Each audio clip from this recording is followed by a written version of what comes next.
Boa noite. Boa noite. Ex-presidente do Peru comete suicídio após anúncio de prisão. Alan Garcia é acusado de integrar esquema de corrupção da Odebrecht que envolve outros ex-comandantes do país. Em cerimônia em Brasília, Bolsonaro volta a defender o Exército. O presidente diz que a instituição respira e transpira democracia e liberdade. Ministro da Justiça autoriza o uso da Força Nacional na Praça dos Três Poderes e na Esplanada. Sérgio Moro quer evitar violência durante atos de movimentos sociais previstos para os próximos dias. Ministro Edson Fachin dá prazo para que Alexandre de Moraes se manifeste após recursos que questionam censura. E Procuradoria-Geral da República deve recorrer da decisão do ministro de manter aberto inquérito que apura ofensas à corte. Medo de sofrer mais uma derrota faz governo admitir mudanças em texto da Previdência. Planalto negocia alterações para facilitar a aprovação na Comissão de Constituição e Justiça da Câmara. Exclusivo, servidores do SAMU relatam precariedade do sistema após fechamento de postos pela Prefeitura.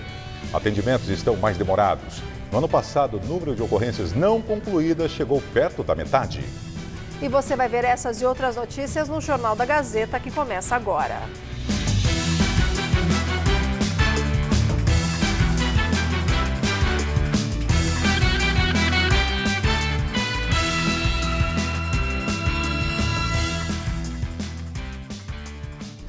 Preocupação à vista no trânsito de São Paulo. Mais 2 viadutos podem ser interditados após apresentarem problemas estruturais.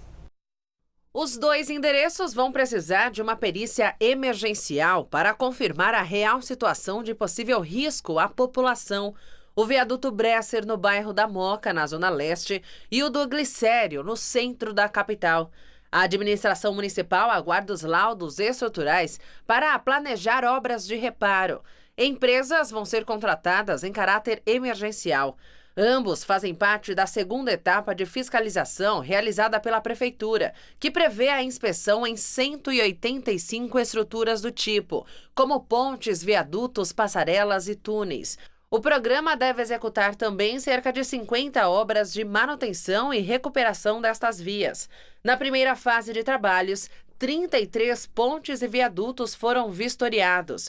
16 estruturas apresentaram estado crítico de segurança. As pontes Eusébio Matoso, Cidade Jardim, Cidade Universitária, Freguesia do Ó, Casa Verde, das Bandeiras, Cruzeiro do Sul, Presidente Jânio Quadros, Tatuapé, Presidente Dutra, no acesso à pista expressa da rodovia, e Gazeta do Ipiranga, além dos viadutos Grande São Paulo, Miguel Mofarrege e General Olímpio da Silveira. A ponte Jânio Quadros, na Marginal Tietê, e o viaduto Carlos Ferrazzi, na Zona Leste, completam a lista. Após 2 anos operando por meio de contratos emergenciais, o serviço de varrição de ruas da capital paulista terá nova licitação.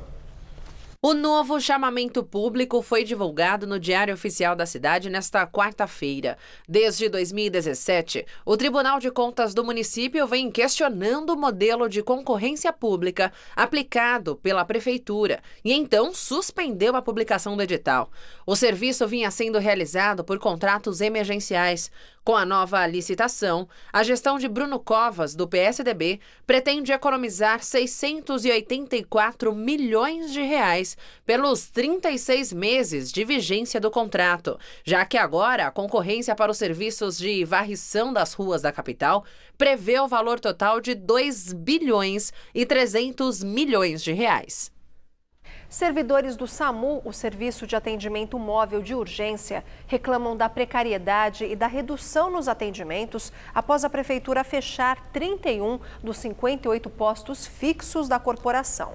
Com base na Lei de Acesso à Informação, o Jornal da Gazeta obteve com exclusividade números que revelam que no ano passado o índice de ocorrências não concluídas chegou perto da metade do total de atendimentos.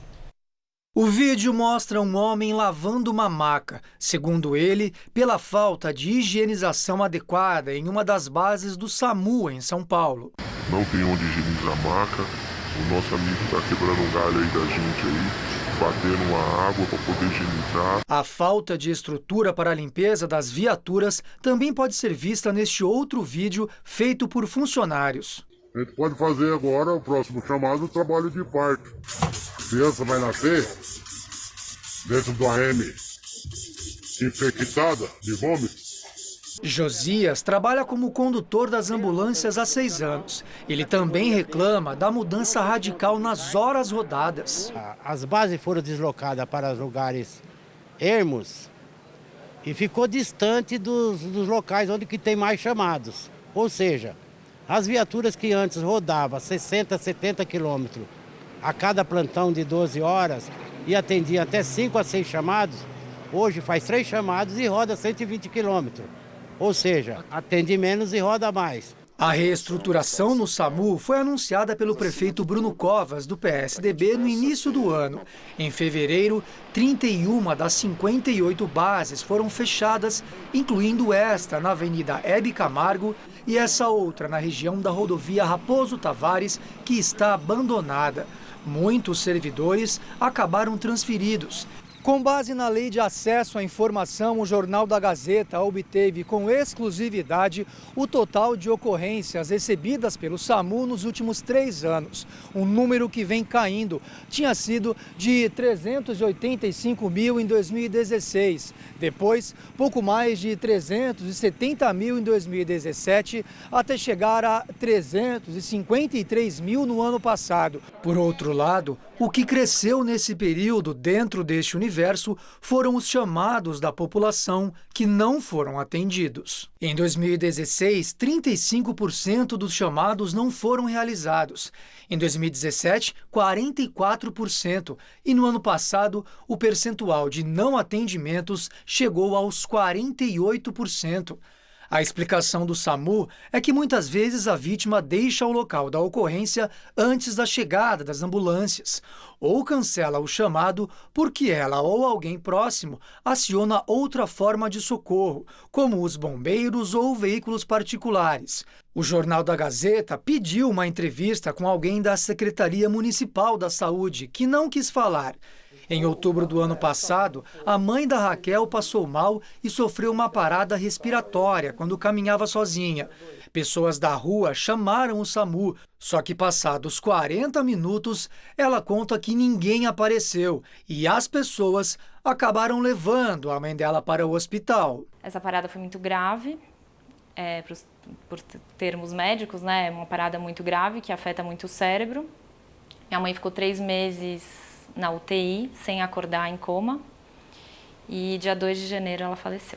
Na época do ocorrido, ela formalizou uma queixa na ouvidoria do SAMU e a resposta foi a de que o caso foi classificado como nível 2 na escala de gravidade.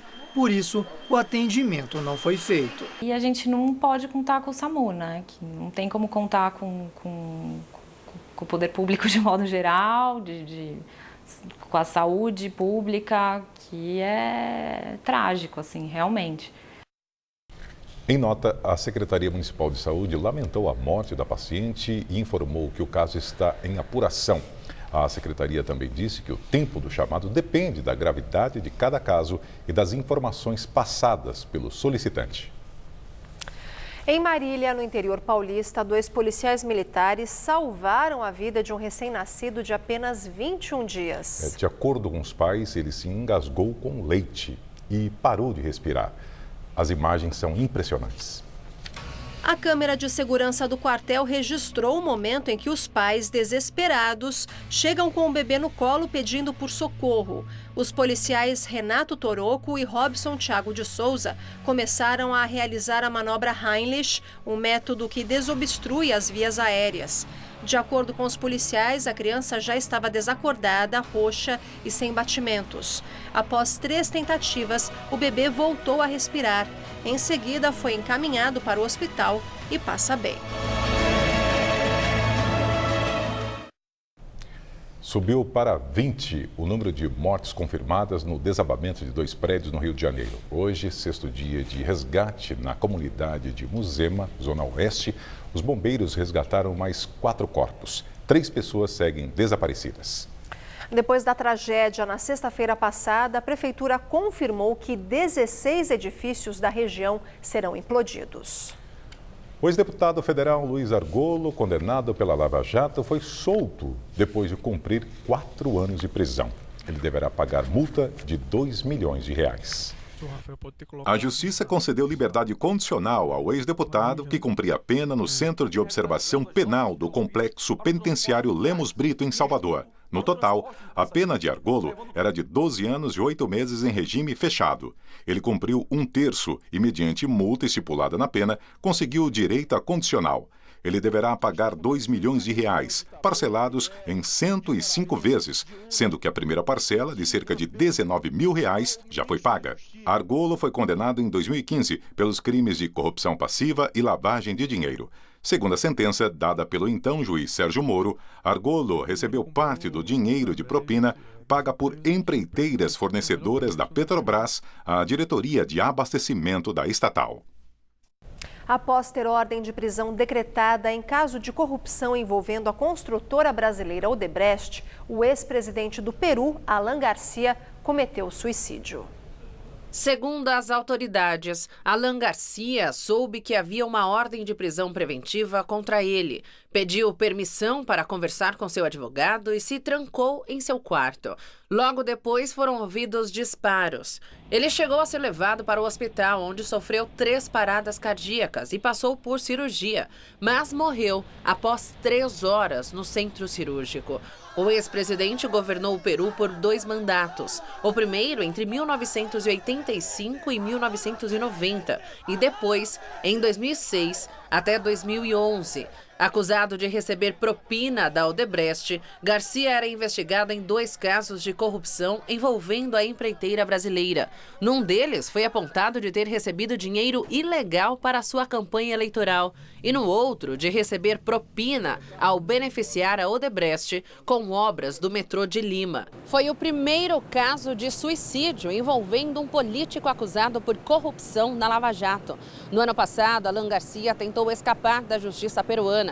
Ele tinha 69 anos e chegou a pedir asilo político no Uruguai, mas o presidente Tabaré Vázquez negou recebê-lo. O ex-líder do Peru já estava impedido de deixar o país.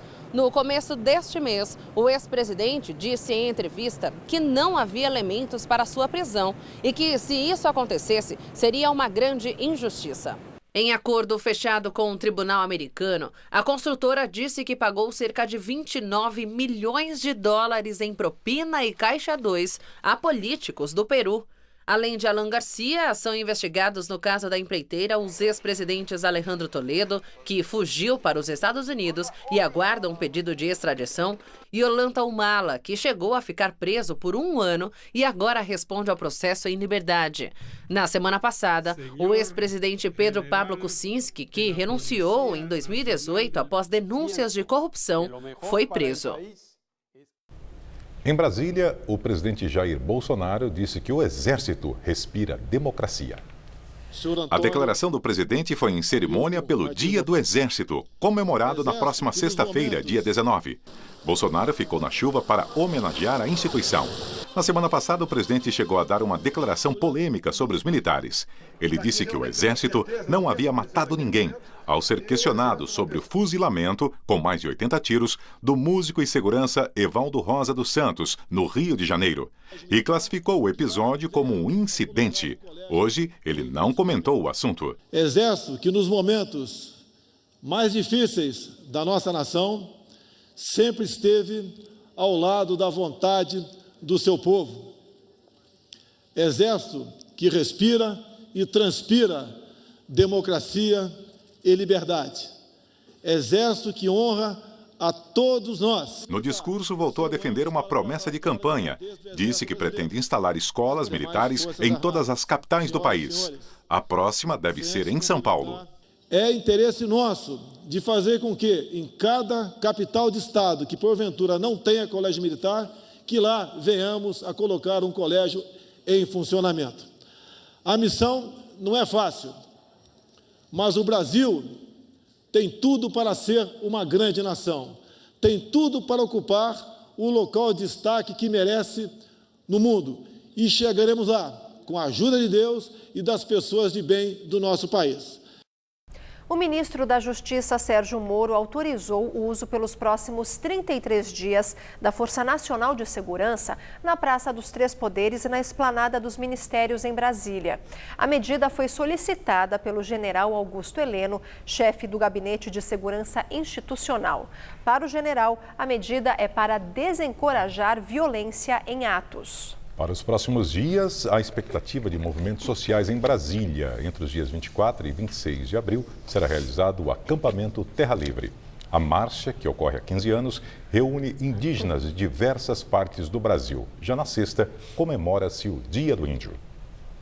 E mais uma vez fala-se em impeachment em Brasília. Hoje, o pastor e deputado federal Marco Feliciano, do Podemos, apresentou o pedido contra o vice-presidente da República, Hamilton Mourão.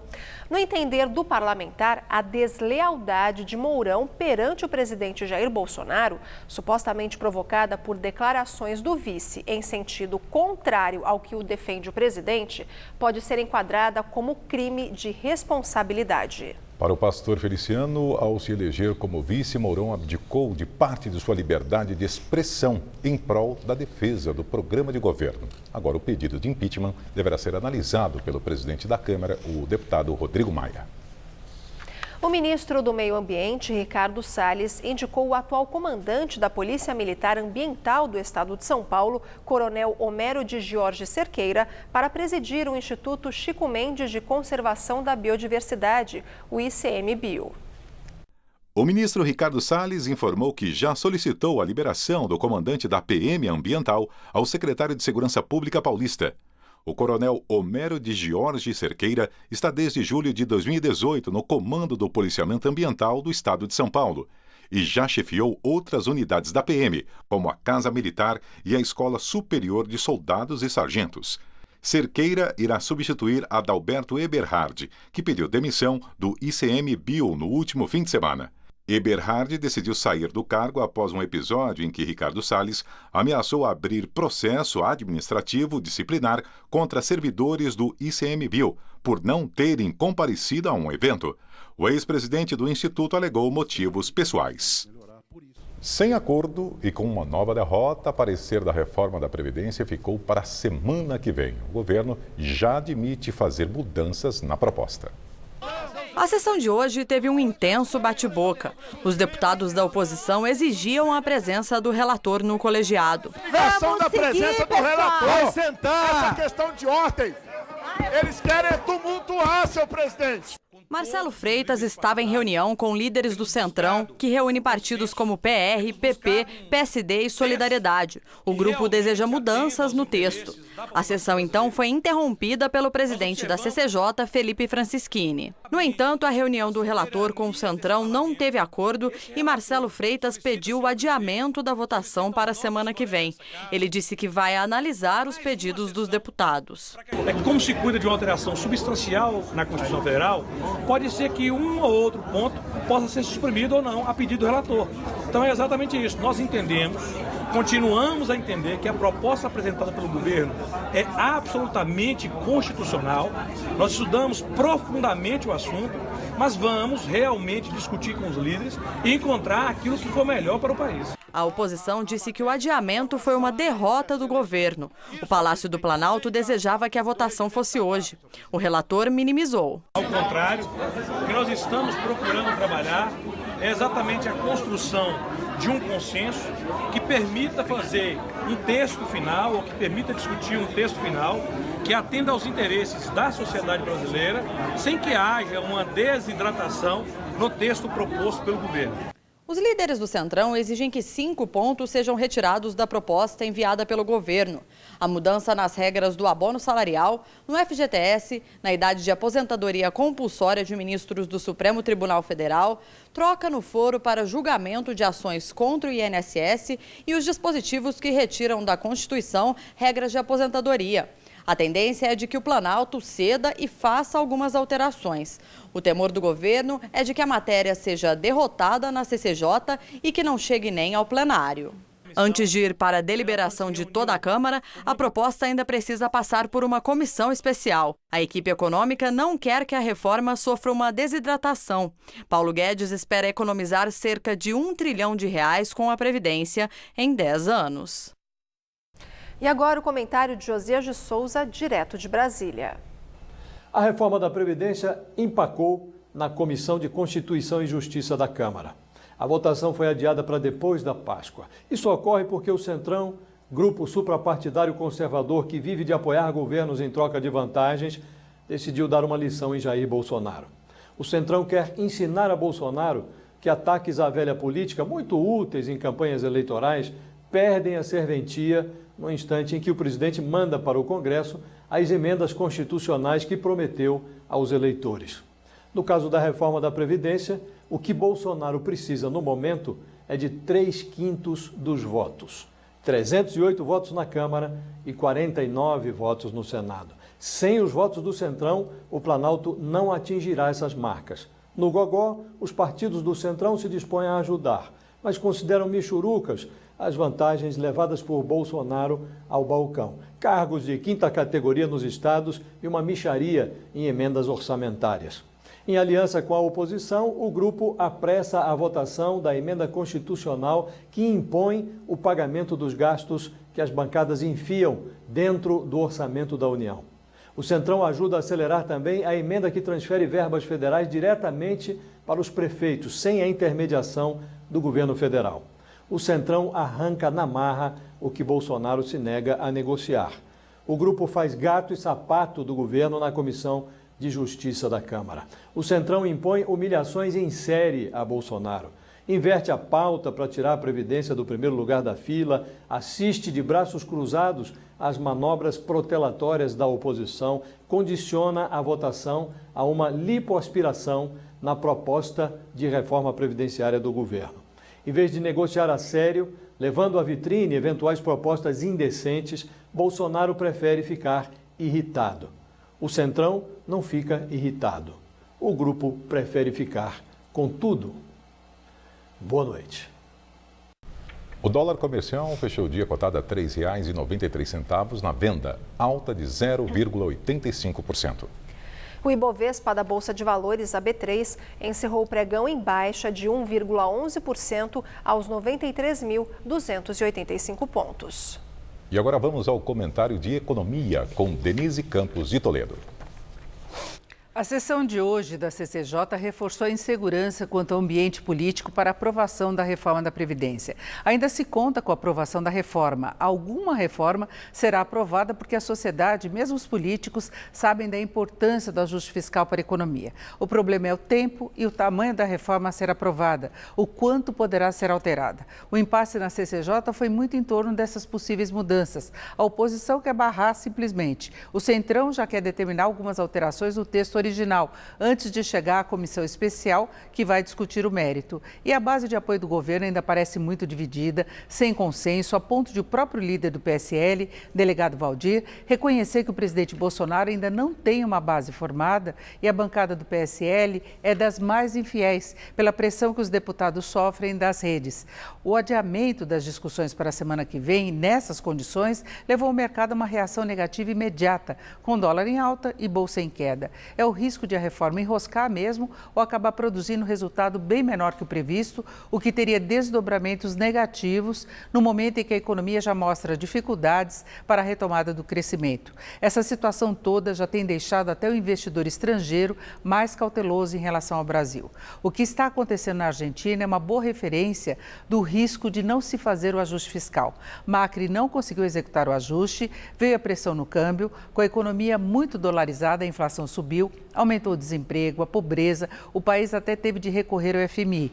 Diante de indicadores mais negativos e preocupado com a reeleição, o presidente argentino recorre agora à velha e desgastada fórmula do congelamento, uma forma de tentar segurar artificialmente a inflação. É uma estratégia que já deu muito errado lá e também aqui no Brasil.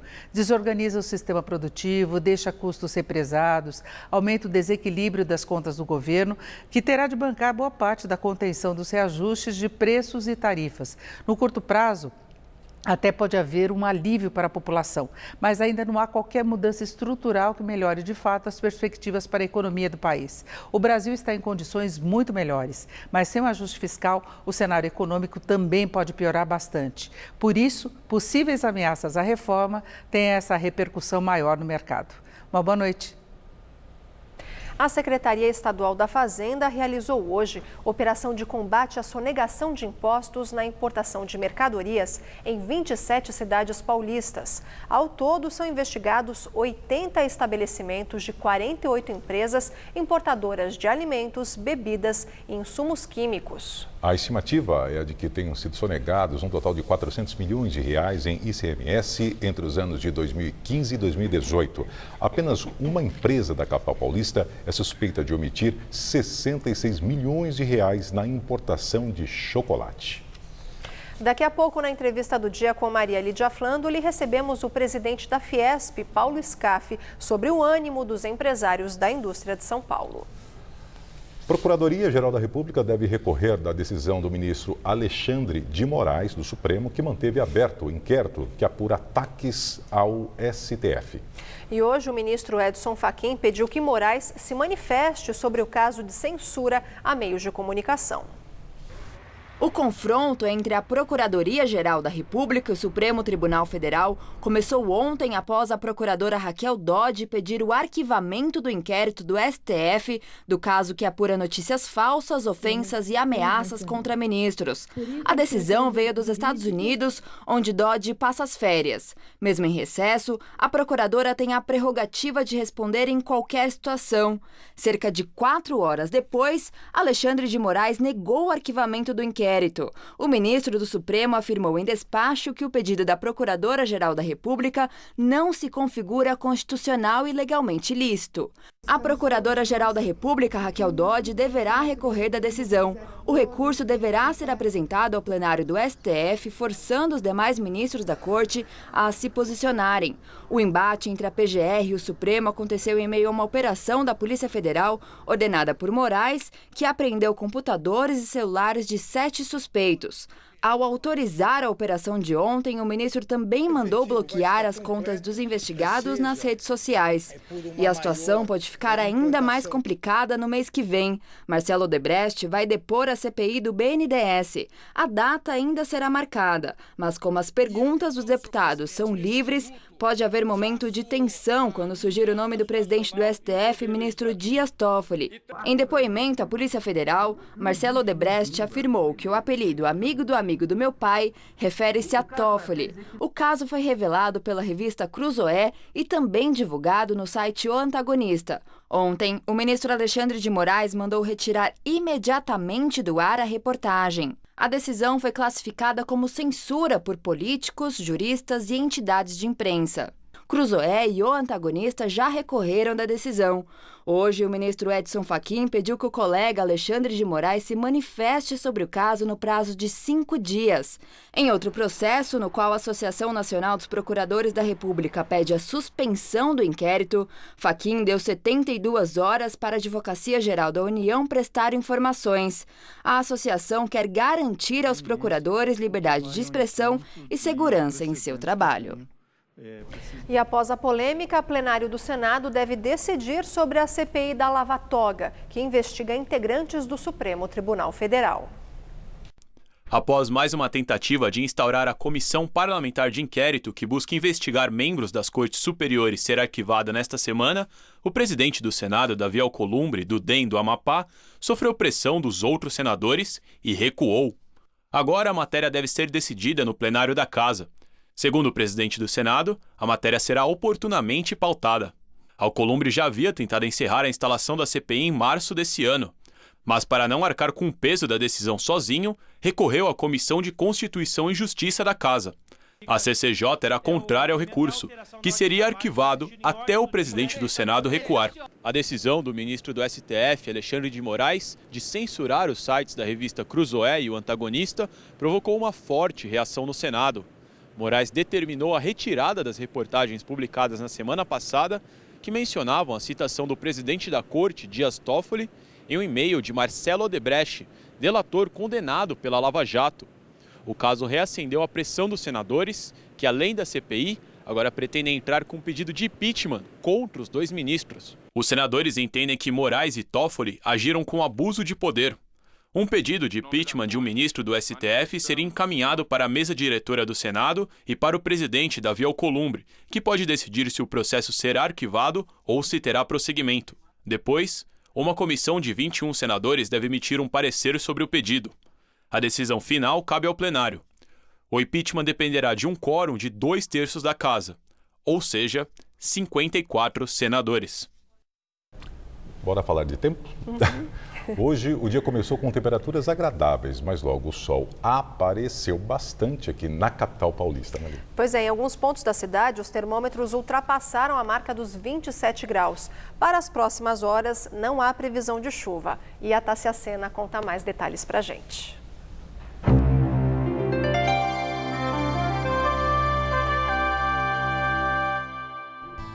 Quinta-feira com céu aberto e predomínio de sol em praticamente todo o país. A gente consegue perceber como as áreas de tempo firme se espalharam pelas regiões sul, sudeste e centro-oeste, além desta parte do interior do nordeste. Falando de instabilidades, os meteorologistas preveem que as pancadas de chuva continuam mais intensas na região norte. Vamos ver algumas temperaturas. Esquenta até os 32 graus em Belém e em Teresina. E o calor nessas duas cidades provoca temporais. Em Campo Grande e em Curitiba, tempo aberto e ensolarado. No estado de São Paulo, apesar da nebulosidade em várias regiões, não há previsão de chuva. Em algumas cidades do interior paulista, pode inclusive ocorrer nevoeiro ao amanhecer, mas depois o sol brilha forte, como no oeste do estado, onde faz calorão de 32 graus em Votuporanga. Na Grande São Paulo, o céu fica um pouco fechado, mas esquenta. Aqui na capital, o tempo firma de vez e não chove neste feriadão de Páscoa. Justamente a partir de amanhã, na véspera do feriado, os termômetros entram em elevação, chegando aos 27 graus no sábado. Segundo a tradição católica, domingo é dia de celebrar a Páscoa e o bacalhau é o prato preferido de muitas famílias nessa época. Mas os preços podem assustar. Nossa reportagem foi aos pontos de venda descobrir quais as estratégias de vendedores e também dos consumidores para lidar com a alta dos preços na Semana Santa. R$ 69,90, R$ 84,90, R$ 129,90. O quilo mais valorizado no Mercadão da Cantareira, no centro de São Paulo, com certeza é o do bacalhau. A iguaria vem de longe dos mares frios da Europa. O preço sofre com as oscilações do câmbio. De acordo com pesquisa feita pela Fundação Getúlio Vargas, o bacalhau está 19,35% mais caro em 2019 em comparação com o mesmo período do ano passado. O preço está meio salgado, mas não tem jeito. Tudo está aumentando, tudo está caro. Então não adianta chorar. Valioso sim, mas muita gente não abre mão. Receita de família é difícil resistir. Esse senhor faz as contas, negocia e vai voltar para a Bahia com a mala recheada. Você está vendo, ela faz um preço bom. Vai sair negócio? Vai sair negócio, vai sair. Vai levar, com certeza. Quem vem buscar o peixe já sai com os complementos. Azeitonas, azeite e a batata. Se bem que batata vai ser só enfeite mesmo. Segundo a mesma pesquisa, o ingrediente teve alta de 78,83% esse ano. Vou economizar na batata. Uma outra opção para comprar os ingredientes é a zona cerealista na mesma região. Tem fartura de bacalhau por aqui e quem pesquisa, paga bem. O bacalhau chega assim para o comerciante. Essa peça tem 6 quilos, tá com pele, tá com rabo. E aqui ele é processado em diferentes cortes e é isso que faz a diferença dos preços. Esse aqui é o mais em conta. Ele é desfiado, tá R$ 49,90. É mais barato, mas é o mesmo peixe.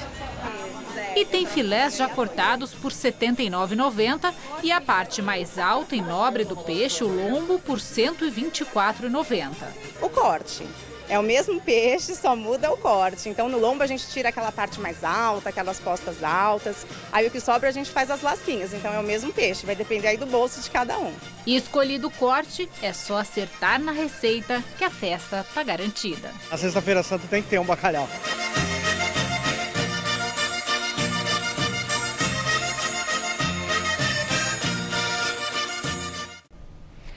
Dois dias após o incêndio na Catedral de Notre Dame, bombeiros ainda trabalham para resfriar pontos da construção.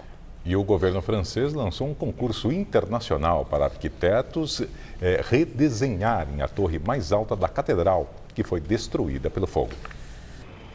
Passadas mais de 48 horas do incidente, a Brigada de Incêndio de Paris permanece no local monitorando a construção e encharcando o telhado para resfriar pontos potencialmente perigosos que poderiam voltar a incendiar.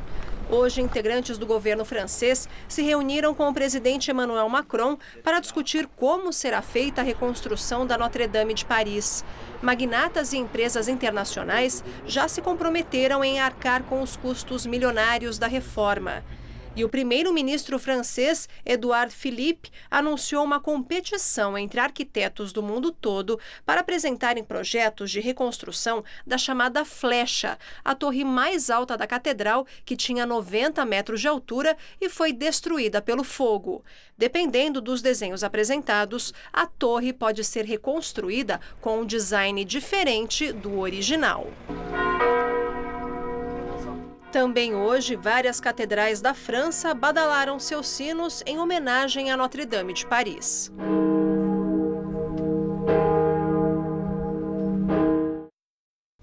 O presidente Jair Bolsonaro está na lista da revista Time entre as 100 pessoas mais influentes do mundo. Bolsonaro aparece na categoria Líderes e no site da revista sua foto está ao lado do premier italiano Matteo Salvini. Outros políticos que estão na lista, divulgada hoje, são Jacinda Ardern, a premier da Nova Zelândia, que se destacou ao endurecer as leis de armas no país após um ataque islamofóbico que matou 50 pessoas, e o opositor do governo de Nicolás Maduro na Venezuela, Juan Guaidó. No texto, a revista diz que Jair Bolsonaro é uma ruptura brusca com uma década de corrupção de alto nível e a melhor chance do Brasil de implementar reformas econômicas que possam domar a dívida crescente. Também diz que Bolsonaro é um garoto propaganda da masculinidade tóxica, um homofóbico ultraconservador que pretende travar uma guerra cultural e talvez reverter o progresso do Brasil no combate às mudanças climáticas. E encerra dizendo que ele terá que aprender a trabalhar dentro do sistema para avançar sua agenda. E a seguir, na entrevista do dia com Maria Lídia Flandoli, o ânimo dos empresários da indústria de São Paulo. A gente volta já já.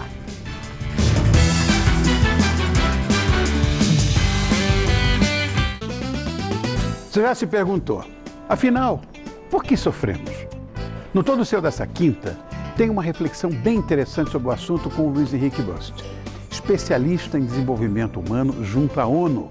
Confira tudo o que rola nos bastidores da TV com Cristina Padiglione. E 18 de abril é o Dia Nacional do Livro Infantil. E nós não vamos deixar essa data passar em branco. Tem um bate-papo com a autora e ilustradora Eva Funari e o escritor Ilan Brenman. Vem conferir, Todo Seu, nessa quinta, 1h30 da tarde. Estou te esperando. Imecap Hair apresenta Cabelos Espetaculares. Para ajudar o seu cabelo a crescer com mais força e mais volume, nada melhor do que Imecap Hair. Os componentes de Imecap Hair nutrem os fios do cabelo desde a raiz. Saiba mais em cabelosespetaculares.com.br. Vem a biometria, vem, não pode faltar ninguém. A cidadania está na ponta do seu dedo também. A digital de cada um faz a diferença, vem. Você escolhe a dedo e vota muito bem. Por isso mesmo não pode faltar ninguém. Vem pra biometria, vem. Acesse o site do Tribunal Regional Eleitoral de São Paulo e faça seu agendamento. Não pode faltar ninguém.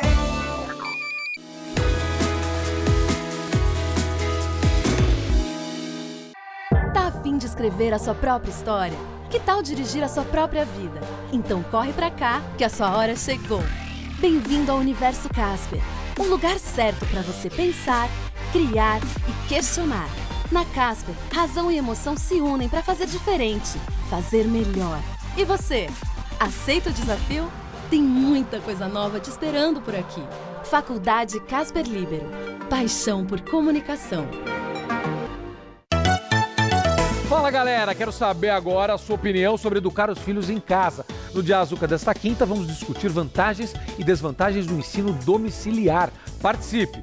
Viajar é maravilhoso, eu sempre falo isso, mas arrumar a mala às vezes é difícil. Que tal mudar isso e aprender a otimizar a sua bagagem? Legal, hein? Fala sério. A gente vai mostrar também como são feitos os chocolates, é verdade, direto de uma fábrica. Oba! Você não pode perder. A gente espera você no Dia Azuca, ao meio-dia em ponto. Até lá!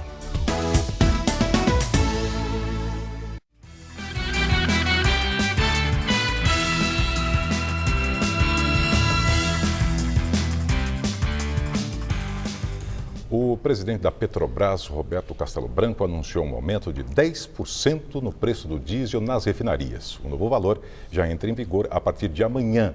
Ele disse ainda que a distribuidora BR e a Petrobras não irão subsidiar ninguém. E na entrevista do dia com Maria Lídia Flandoli, o ânimo dos empresários da indústria de São Paulo. E o Jornal da Gazeta recebe o empresário Paulo Scaff, presidente da Fiesp, a Federação das Indústrias do Estado de São Paulo. Eu agradeço muito, Scaff, em reservar um espaço na sua agenda para vir conversar conosco, considerando a importância daquilo que você representa, que é a Fiesp, que é o que existe de mais importante no Brasil inteiro, na representação do pensamento do empresariado brasileiro. Então, eu quero começar com essa notícia, esse aumento de 10 centavos no preço do diesel, depois de toda aquela celeuma do presidente ter interferido no reajuste que havia sido concedido, e foi uma correria, e Paulo Guedes teve que apagar o incêndio, essa coisa toda. Como que você avalia essa decisão? É uma decisão meio termo, amansa caminhoneiro, satisfaz Petrobras, ou é o que tem que ser? Bom, primeiro, obrigado, Maria Lídia, pelo convite. Um prazer estar aqui na Gazeta mais uma vez. Em relação a esse aumento de 10 centavos por litro do diesel, nós temos que, nos últimos dias, teve uma polêmica dessa questão do mercado, da Petrobras, mercado. Quando se fala em Petrobras, não é bem mercado, viu? Porque Petrobras é um monopólio. Mercado é quando você tem competição, quando você tem concorrência. Não é o caso da Petrobras. O que nós precisamos, na verdade, é privatizar rapidamente as refinarias, aumentar a concorrência e aí sim nós termos um comportamento de mercado. O que a gente observou só esse ano foram mais do que uma dezena de aumentos, que levou inclusive o presidente Bolsonaro, aí, quando soube daquele aumento, pediu uma reunião para entender melhor e tal. A reunião teve ontem e hoje teve essa decisão de mais um aumento. Mas Bolsonaro fica desautorado? Como? Com este aumento, Bolsonaro ficou desautorado? Não, eu não... Porque ele interferiu no outro aumento, né? Não, eu não a minha leitura... Não, estou te perguntando. A minha leitura não é essa. O Bolsonaro, pelo que eu vi, pela imprensa, momento nenhum, ele proibiu o aumento. Ele pediu que suspendesse o aumento, que se fizesse uma reunião, que ele queria entender o que estava acontecendo e o motivo da necessidade do novo aumento. Essa reunião houve ontem e, na conclusão, certamente eu não participei da reunião, não sei o que rolou na reunião, mas as explicações devem ter sido dadas e hoje houve o aumento. O problema que nós temos, na realidade, é que, eu repito, a Petrobras é um monopólio. Ela não trata, o preço da Petrobras não é um preço de um mercado competitivo, de uma concorrência. Então, o que nós precisamos rapidamente é privatizar as refinarias, aumentar a concorrência e aí sim nós podemos falar em mercado. Aí sim a gente fala, bom, não tem que ter interferência porque o mercado regula, tem a concorrência e tal. Na verdade, o que a gente assiste hoje é um monopólio que tem essa liberdade de aumento de preços e que pesa nas costas de todos os brasileiros cada vez que aumenta. Então, o que nós precisamos rapidamente é mudar esse cenário do papel ou da figura da Petrobras monopolista e rapidamente privatizar as refinarias, que é inclusive a intenção da própria Petrobras. Todo mundo quer isso, então que se faça logo rapidamente. Sim. A sociedade quer, o governo quer, o setor produtivo quer e a própria Petrobras quer, então que se privatize, aumente a concorrência e acabe com essa questão de mercado com empresa monopolista, se confunde um pouco, né? Bom, muito clara a sua posição. Outra posição que eu preciso saber, porque é um assunto também do momento, que foi aquela decisão do ministro Alexandre de Moraes, que decidiu que fosse retirada do ar aquela revista Cruzoé e o Antagonista por uma matéria publicada, uma referência feita em função de uma delação de Marcelo Odebrecht, em que se referia ao presidente do Supremo Tribunal Federal como o amigo do pai, né? Do meu pai. Quer dizer, pai dele, para ficar bem claro. Bom, agora, e houve muita repercussão, está havendo ainda. Eu quero a sua avaliação sobre a decisão do Supremo neste caso. Se o Supremo feriu o princípio da liberdade de imprensa, se foi censura, no seu entender? Bom, primeiro não pode se falar em censura, porque a censura é antecipada. Quando você fala em censura, é quando há uma censura antes do fato ocorrer. Quando é posterior ao fato ocorrido, já não se trata de censura. Em relação à liberdade de imprensa, eu defendo a liberdade de imprensa, mas também defendo a responsabilidade da imprensa. Deve ser usada com responsabilidade esta liberdade. E quanto à questão específica desta decisão do Supremo, fica muito difícil opinar, porque foi uma decisão do ministro da Suprema Corte Brasileira, que tem conhecimento e provas e dados na mão para tomar a sua decisão, e conhecimento esse que eu não tenho. Então, costuma-se dizer que a decisão da Justiça é para ser cumprida. Então, eu não tenho conhecimento suficiente para dizer a decisão foi correta, não foi. Eu tenho muito respeito. Essa é a posição sua pessoal ou da Fiesp? Não, a Fiesp ou a minha pessoal, elas coincidem no sentido do respeito ao Poder Judiciário brasileiro. O Poder Judiciário brasileiro é aquele que garante os direitos do cidadão. Quando você vai fazer um investimento em algum país ou algum estrangeiro vem pensar em fazer um investimento no Brasil, uma das primeiras perguntas é como é a segurança jurídica nesse país. Ou seja, você tem que ter um poder judiciário independente, forte e que garante o direito. Quando uma família, uma pessoa, uma senhora, uma empresa é prejudicada, é o poder judiciário que você deve recorrer para gozar dos seus direitos, para cumprimento da lei. Então tem que haver respeito ao Poder Judiciário. A Suprema Corte Brasileira é o STF, então respeito às instituições, respeito ao Poder Judiciário, respeito ao Supremo Tribunal Federal e aos seus ministros, nós temos sim, como instituição, como brasileiro. Quanto a essa questão pontual, como ele disse, fica difícil eu dar uma opinião, até porque eu não tenho conhecimento dos fatos. Sim. Certamente o ministro Alexandre de Moraes, quando tomou essa decisão, ele deve ter tido um embasamento legal para tomar essa decisão. Bom, agora uma outra questão, partindo do que você acabou de dizer sobre o respeito, né, às instituições, entre as instituições. Por ocasião daquele entrevero do presidente Bolsonaro com o presidente da Câmara, Rodrigo Maia, eu revi hoje, quando preparava a nossa entrevista, uma declaração sua, assim, muito confiante de que Bolsonaro iria encontrar o caminho para o estabelecimento do diálogo, do bom diálogo, da boa inter-relação do Executivo com o Legislativo. Bom, passados alguns dias, eu quero saber se, no seu entender, Paulo Scaff, há indicadores que a paz tenha sido de fato selada e que esse caminho para o diálogo já tenha sido encontrado. Você sabe, Maria Lídia, que nós não podemos confundir, eu tenho dito isso, nova política com falta de diálogo. Democracia pressupõe política e a política é igual a paciência e diálogo. O diálogo, ele não precisa ser, não significa quando há diálogo que é de coisa errada. Diálogo você deve ter e as pessoas devem, as instituições, as autoridades, enfim, todos devem dialogar no mercado empresarial, em todo lado.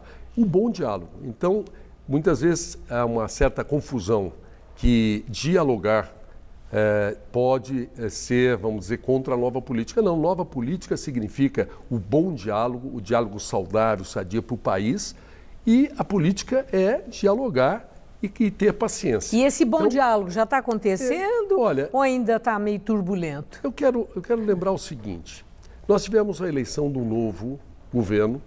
Esse novo governo começou faz 3 meses. Um novo governo com uma nova visão, com, vamos dizer, com novos objetivos, com outro jeito de fazer as coisas. Um presidente da República com suas características pessoais, que é a mesma pessoa que foi candidato, que o povo brasileiro o elegeu presidente da República. Ele não mudou, ele está do mesmo jeito que ele era. Pois bem, e tem 3 meses. Foi eleito um novo Congresso, com 50% de renovação, e tomou posse faz 2 meses. Não, não. Não, já tomou posse em janeiro. O Congresso.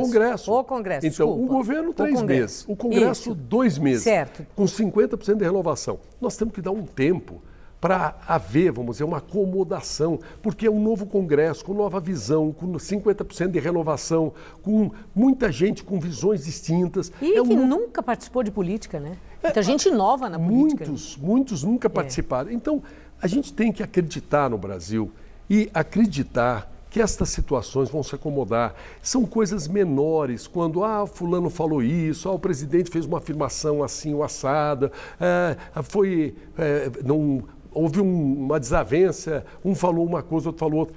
Tudo isso é menor do que o interesse maior do país de arrumar emprego para 13 milhões de pessoas que estão precisando de emprego, de retomar o crescimento econômico, de levarmos o Brasil à era da 4ª Revolução Industrial, a era da inteligência artificial, da realidade virtual, das novas profissões. Profissões vão acabar, outras vão nascer. Nós temos que nos preparar. O mundo já está nesse envolvimento, nesse ritmo. Então, nós temos muitas grandes missões para que o caminho fique aberto para esse futuro. Nós temos que acabar com pautas velhas, pautas antigas. Quais são as pautas antigas? A reforma da Previdência é uma pauta antiga. A reforma tributária... Mas não feita, né? Quer dizer, é algo que fica... Então, é uma pauta antiga a reforma tributária. Então, é hora de nós encararmos que a reforma da Previdência do Brasil não há opção, não se trata de vontade política, não se trata de questão partidária ou ideológica, é matemática.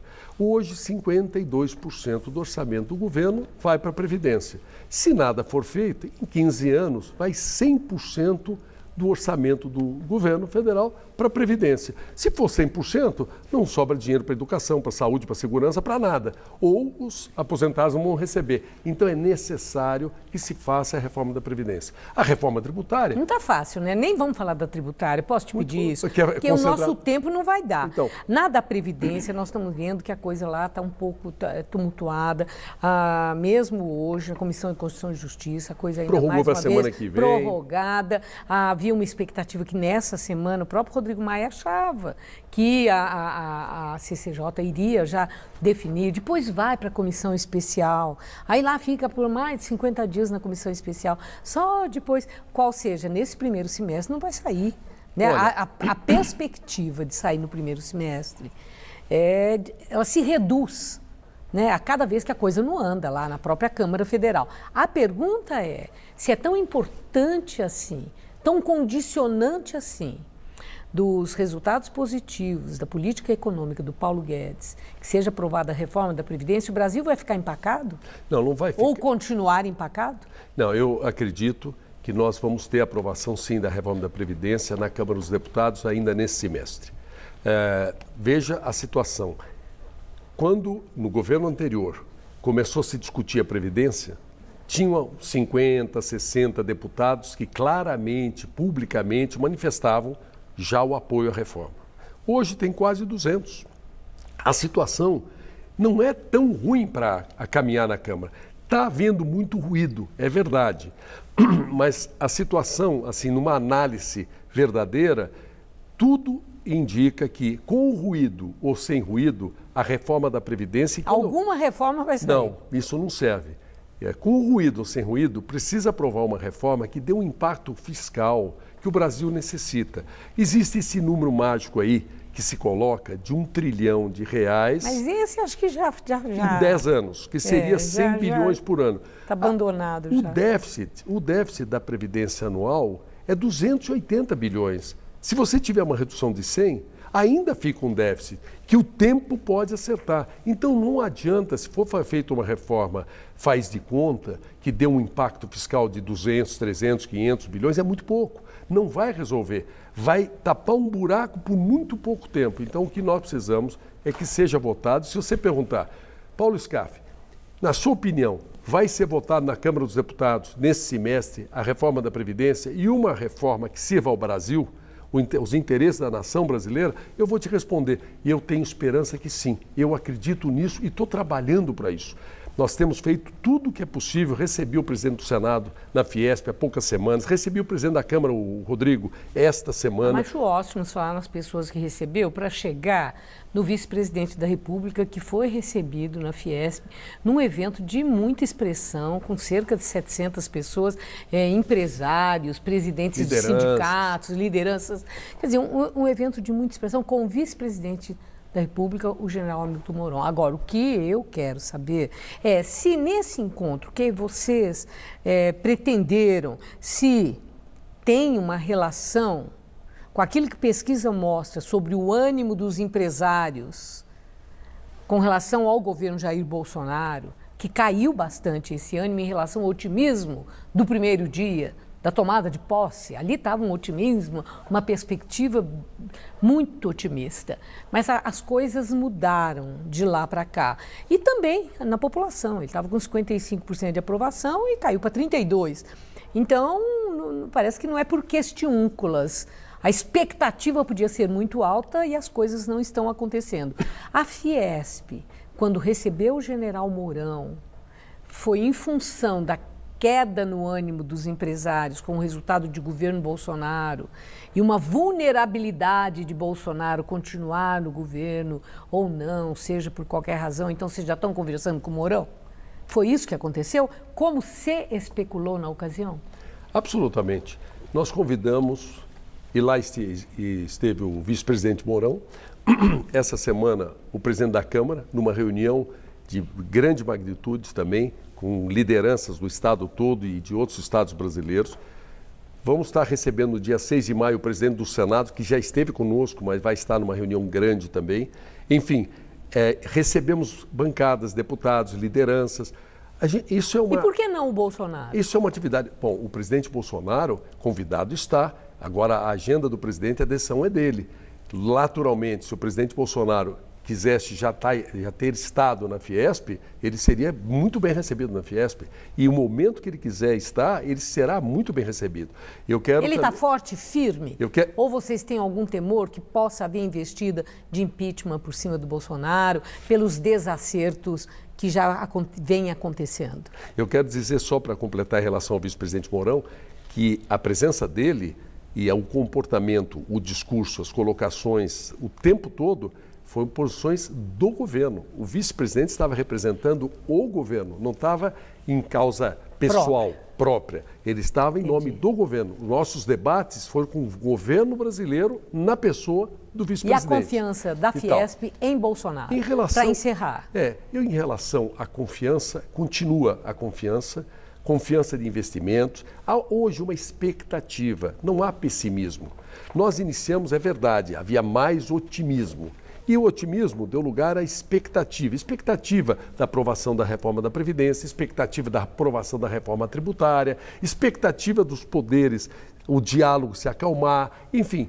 Mas não, em momento nenhum nós perdemos esperança ou otimismo do Brasil dar certo. Nós vamos trabalhar, as reformas vão ser aprovadas, o crescimento volta, o emprego tem que voltar. Nós temos que acreditar nisso. Não é momento de estarmos pregando coisas negativas aí que vão prejudicar, acima de tudo, a nação brasileira. Paulo Scaff, muito obrigado. Eu que agradeço muito a oportunidade. Pelos seus esclarecimentos, eu agradeço muito e é muito interessante ver e sentir esse seu otimismo. Obrigado. Viu? A persistência dele. Sou brasileiro. Obrigada, brasileiro tem que ser otimista. uma boa noite. Obrigado, igualmente. Boa noite. Laerte. E antes de encerrarmos, uma correção. A Petrobras anunciou um aumento de 10 centavos no litro do diesel nas refinarias. E o Jornal da Gazeta termina aqui, né, Lu? A edição de hoje pode ser vista no nosso site. Nós voltaremos amanhã às 7 da noite. Boa noite e até lá.